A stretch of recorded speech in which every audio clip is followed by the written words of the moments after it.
Au mariage de ma fille, j'ai entendu mes anciens beaux-parents m'appeler « parasite sans emploi », sans savoir que ma richesse était un secret bien gardé. Alors qu'ils continuaient leurs insultes et leurs mépris, un moment surprenant se profilait. Le fiancé était sur le point de révéler une vérité choquante qui changerait tout.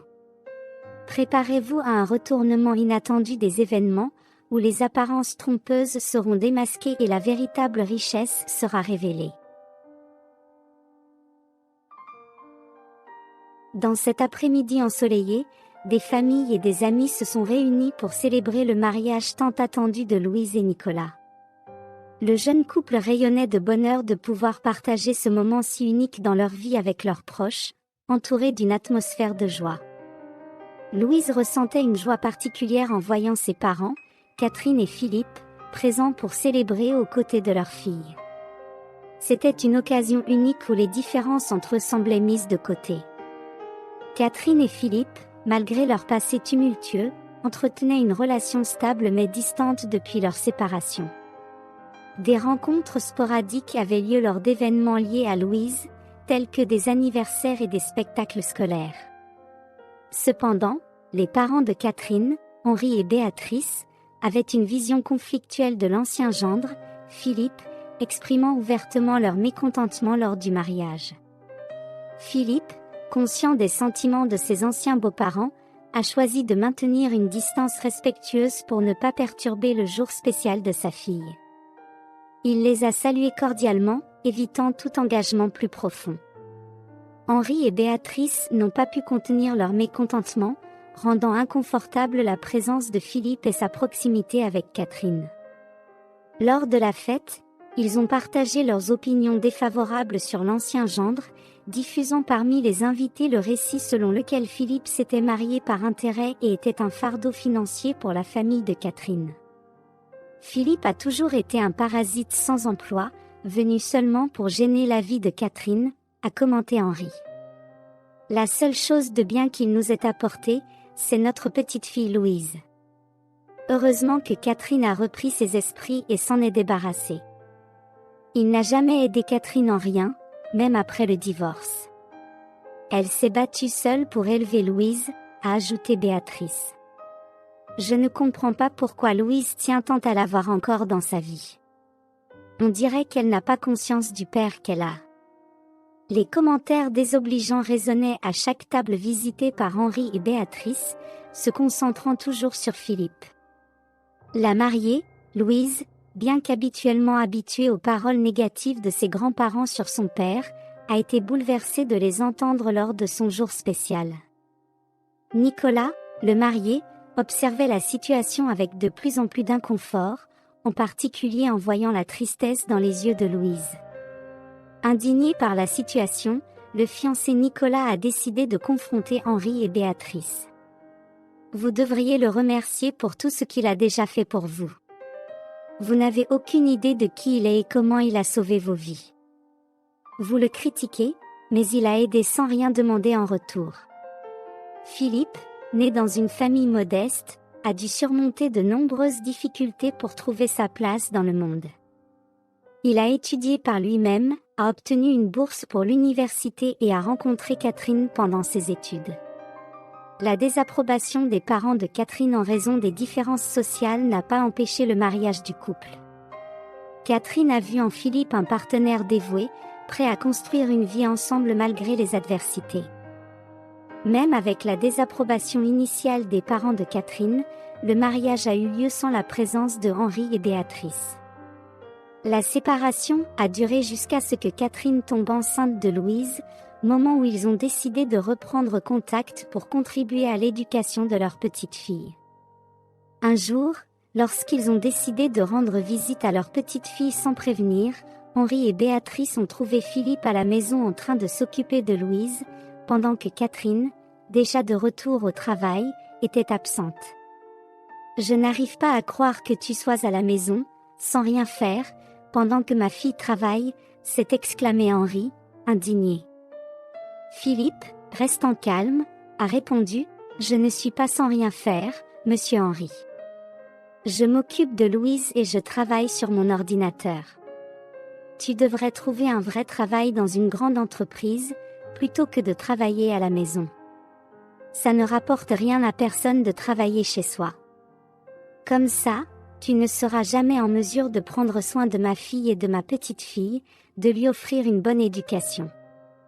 Penses-tu que j'ai construit cette entreprise en travaillant à la maison sur un ordinateur? Il faut travailler dur pour réussir, a déclaré Henri, exprimant fermement son point de vue sur le mode de vie de Philippe. La relation entre Philippe et ses beaux-parents, déjà tendue, s'est encore détériorée. Indignés par la situation, Henri et Béatrice ont confronté Catherine, cherchant des explications pour les choix de Philippe. Il n'est pas au chômage, père. Il travaille sur Internet avec un collègue, il s'investit dans des investissements. Il voulait depuis longtemps se lancer dans ce domaine, et une bonne opportunité s'est présentée. Nous avons décidé qu'après mon congé maternité, je reprendrai mon emploi et il quitterait le sien pour se consacrer à cette opportunité, en prenant ainsi soin de Louise pendant mon absence, a expliqué Catherine, essayant de calmer les inquiétudes de ses parents. Cependant, les paroles de Catherine sont tombées dans l'oreille de sourd. Henri ne pouvait pas accepter l'idée que Philippe puisse réussir dans un tel travail. Il va passer son temps et votre argent dans les affaires des autres? Il devrait investir dans son propre travail, créer sa propre entreprise, au lieu de perdre du temps avec ce qui ne lui appartient pas, a affirmé Henri, montrant sa résistance au choix professionnel de Philippe. À mesure que les années passaient, Henri et Béatrice persistaient à influencer Catherine contre Philippe. Le jeune couple, encore un peu immature, céda à la pression incessante des parents de Catherine. Influencés par les attaques constantes, ils finirent par se séparer lorsque Louise n'avait que 5 ans. Catherine, qui n'avait jamais cessé d'aimer Philippe, se trouva contrainte de maintenir seulement une relation nécessaire pour le bien de Louise. Elle éprouvait de la honte et des regrets d'avoir cédé à la pression de ses parents, au détriment de la confiance qu'elle aurait pu accorder à Philippe. De son côté, Philippe persistait dans sa lutte quotidienne, progressant de plus en plus dans le secteur des investissements.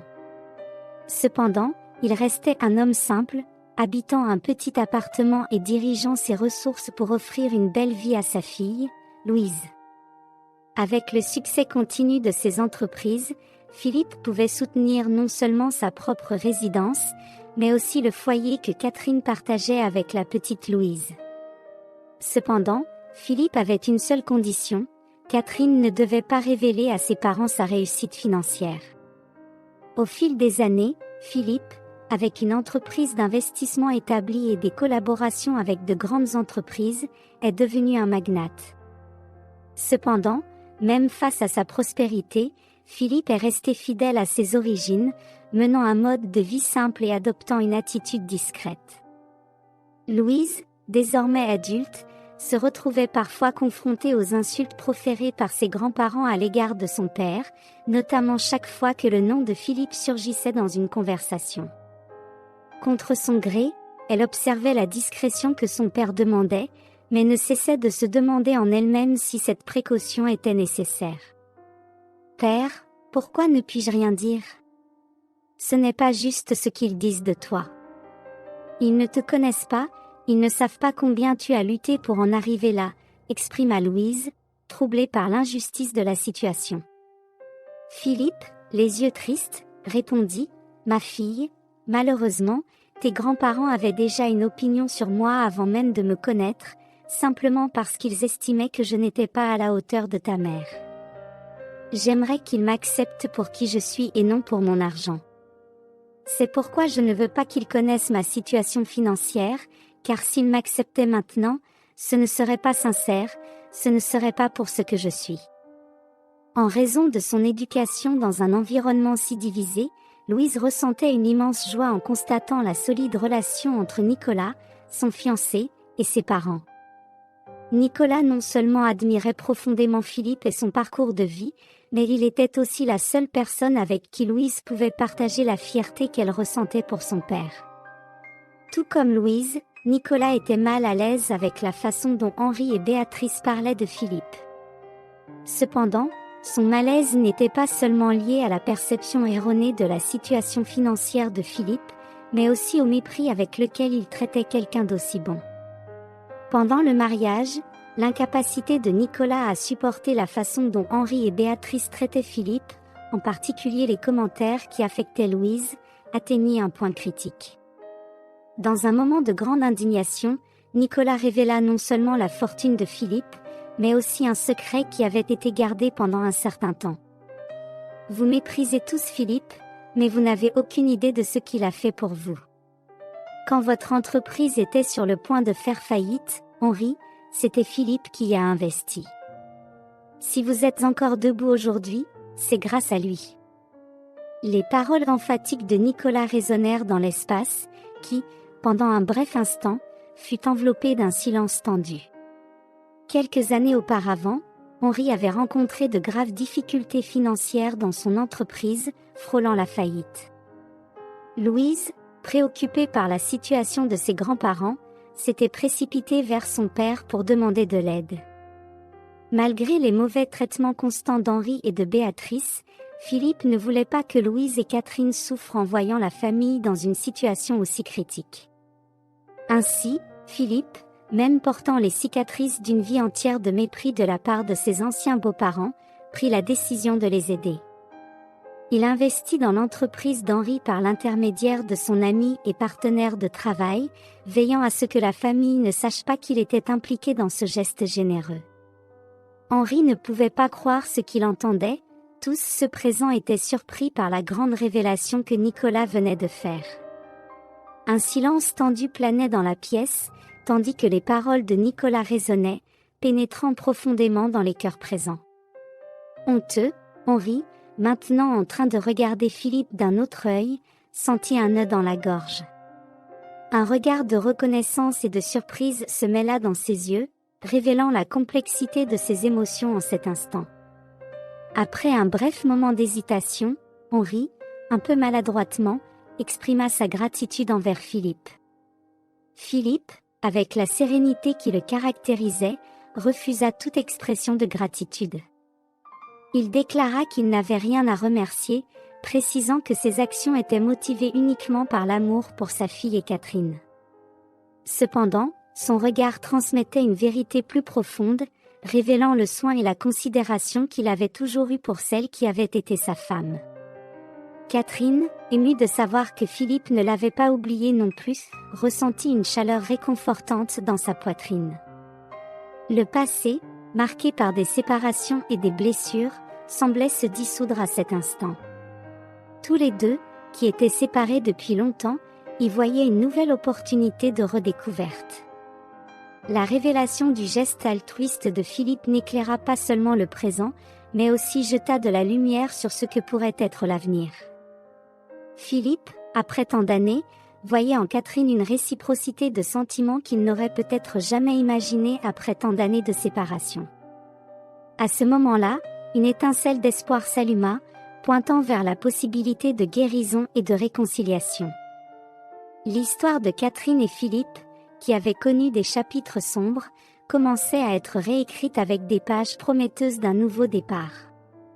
Henri et Béatrice, après la révélation de la fortune de Philippe et du rôle crucial qu'il avait joué dans la sauvegarde de leur entreprise, connurent une transformation remarquable dans leurs attitudes. La reconnaissance pour le soutien financier apporta un changement perceptible dans leurs interactions avec Philippe. Cependant, malgré cette transformation, ils ne pardonnèrent jamais toutes les accusations et jugements passés. Louise, observant attentivement ces changements, réalisa que son père avait raison dans sa prédiction selon laquelle ses grands-parents le traiteraient différemment en découvrant sa prospérité. Cependant, ce changement était principalement motivé par la révélation de sa situation financière, plutôt qu'une compréhension plus profonde de son caractère et de ses valeurs, révélant une superficialité déconcertante. Philippe, conscient des changements superficiels dans les attitudes d'Henri et Béatrice, choisit de maintenir une certaine distance, même en se rapprochant de Catherine. Il comprenait que malgré la reconnaissance pour le soutien financier, les blessures du passé n'étaient pas encore complètement cicatrisées. Pendant ce temps, Louise assistait au rêve d'une famille unie se réalisant de manière particulière. La présence de Nicolas aux côtés de ses parents était une source de joie, et elle se sentait incroyablement heureuse de les voir partager des moments ensemble. Cependant, sa joie était tempérée par la conscience que les relations entre son père et ses grands-parents demeuraient complexes. Néanmoins, Louise était déterminée à exprimer sa fierté envers Philippe à ses grands-parents. Elle trouvait des moments opportuns pour mettre en avant les réalisations de son père, la générosité qu'il manifestait, et l'amour dédié à Catherine et à elle-même. Chaque compliment était un acte subtil de défi contre les préjugés passés, une tentative de montrer à ses grands-parents que Philippe était bien plus que ce que leurs premières impressions laissaient supposer. La famille, désormais réunie lors d'occasions spéciales, vivait une dynamique en mutation. Alors que Louise célébrait l'union avec Nicolas et la présence constante de ses parents, Philippe continuait à suivre un chemin de dignité et de générosité, même si une réconciliation totale avec Henri et Béatrice restait un objectif lointain. Cette histoire nous montre que la véritable richesse d'une personne réside dans la noblesse de son caractère, dans la générosité de ses actes et dans sa capacité à surmonter les préjugés. Le récit de Philippe et son voyage de sacrifice et de bonté révèle que la valeur d'un être humain va au-delà des apparences et des jugements superficiels. La compréhension, le pardon et la disposition à voir au-delà des différences peuvent ouvrir la voie à la guérison et à la réconciliation dans les relations familiales. La véritable prospérité ne réside pas seulement dans la richesse matérielle, mais dans la richesse des liens humains construits avec amour, compréhension et respect. Et dans votre vie, y a-t-il quelqu'un de spécial qui vous a déjà aidé sans rien attendre en retour, comme Philippe l'a fait ? Si vous avez aimé l'histoire, je vous prie de bien vouloir laisser un « j'aime » et cette autre vidéo qui apparaît à l'écran maintenant pourrait également vous émouvoir. Je vous souhaite une bonne séance et à la prochaine vidéo.